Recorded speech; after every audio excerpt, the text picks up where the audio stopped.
Olá, como vão? Meu nome é Rafael Rick. Eu estou aqui para continuar a leitura do livro do William Russo, Composing Music.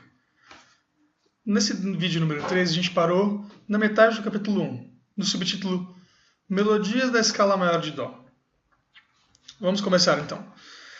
Aí no exemplo F, ele dá a escala maior de Dó, certo? De uma oitava a outra. Já começa com o exercício. Então, exercício número 4. Número 1.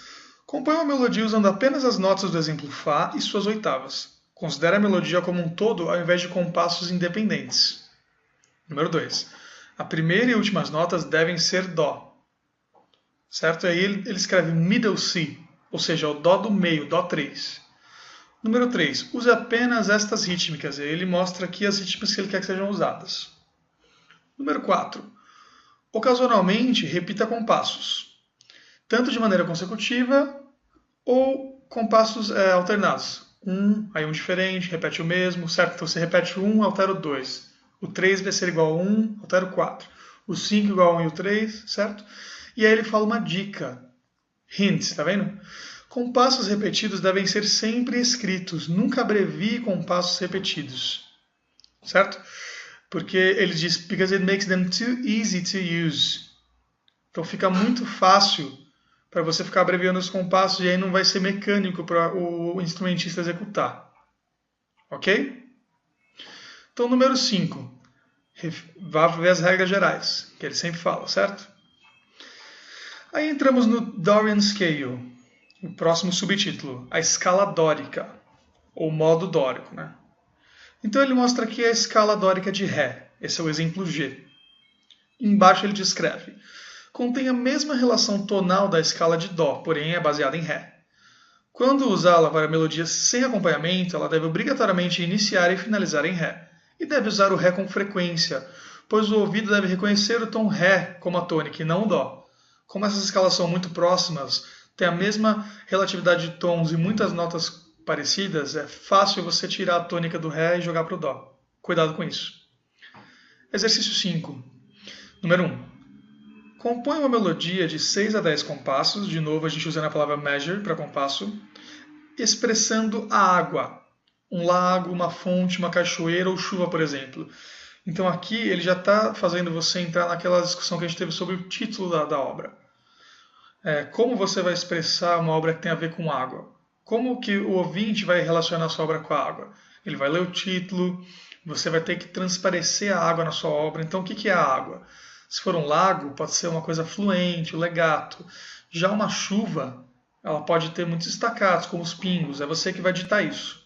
Então, número 2. Use apenas as notas do exemplo G e suas oitavas. Não deixe a melodia escorregar para a tonalidade de Dó maior. Ou seja, vamos usar muito Ré para manter o centro. Número 3. Use apenas esta rítmica. Número 4. De vez em quando, você pode repetir compassos, ou de maneira consecutiva, ou intervalando-os. Embaixo do pentagrama, ele escreve o seguinte: como a escala dórica de Ré, a escala frígia de Mi compartilha tons da escala de Dó maior. E no exemplo H, ele mostra a escala frígia de Mi. Aí dá o exercício 6. Número 1. Compõe uma melodia de 6 a 10 compassos. Faça com que soe sombria e sinistra. Outra vez você vai ter que utilizar os seus recursos audiovisuais, como título, por exemplo, para remeter o ouvinte a algo sombrio. E também dos recursos musicais, como notas menores, certo? Só que lembre que você deve usar apenas, como ele diz aí, ele vai falar no segundo item, né? Vamos ler. Então, item número 2. Use apenas as notas e oitavas do exemplo H e mantenha o Mi como centro. Número 3. Use apenas estas rítmicas, certo? Então aí temos o exercício 7. O exercício 7 é um exercício diferenciado. Por quê? Porque você tem que compor um mistake exercise. O que é isso? Um exercício de engano, baseado no exercício 6. Então ele diz o seguinte: ignore todas as instruções e cometa todos os erros que puder, especialmente no que diz respeito a manter o tom de Mi como centro. Aponte e rotule todos os seus erros. Muito importante. Não adianta fazer só o exercício todo errado e não saber o que você está fazendo. Então esse exercício ele é altamente produtivo, pois ele vai te mostrar, quando você terminar o exercício, você vai ter praticamente um guia do que não fazer. Certo? Aqui podemos ver os valores básicos de notas. Ele já tinha falado sobre isso no começo e agora vai explicar melhor. Em todos os exercícios até agora trabalhados, as rítmicas ou ritmos foram fornecidos. Você ficou restrito a uma ou duas figuras. Esta restrição constitui outra limitação de recursos, assim como valores básicos das notas, exemplificados nas regras gerais. Aí temos o exercício 8, é o exercício rítmico.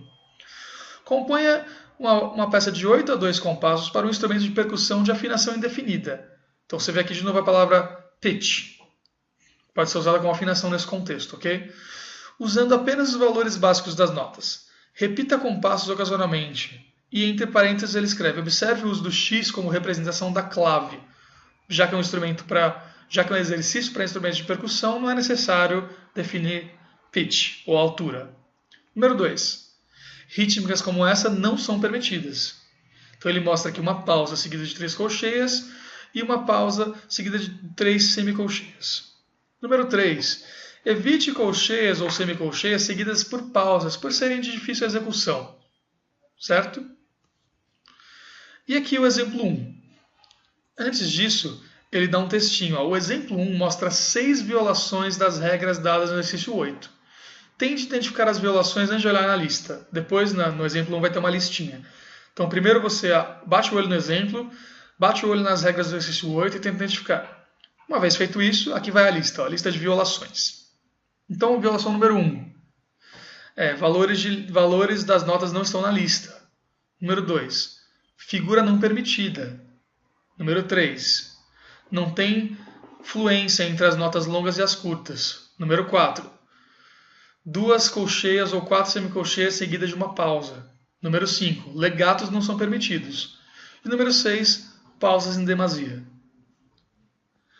Então, há um título conclusivo, que ele fala sempre isso para dar um apoio para você. Você pode se sentir restringido pelos valores básicos das notas, mas na realidade centenas de rítmicas podem ser evoluídas a partir deles, e muitas melodias belíssimas são compostas a partir de 2 ou 3 rítmicas. Então aqui ele está tentando te tranquilizar, porque apesar do exercício parecer restritivo, ele pode ser construído sobre poucas rítmicas e você pode conseguir uma boa melodia, uma melodia muito bonita, não necessariamente partindo da rítmica mais complicada que tem. Fique restrito aos valores básicos de notas e tente trabalhar com poucas rítmicas. Tente também fazer com que suas rítmicas ou ritmo se relacionem e fluam de compasso a compasso. Certo? Então esse foi o nosso vídeo número 3. No próximo vídeo vamos começar o capítulo 2, que diz respeito à harmonia. Obrigado, até o próximo, hein? Tchau, tchau.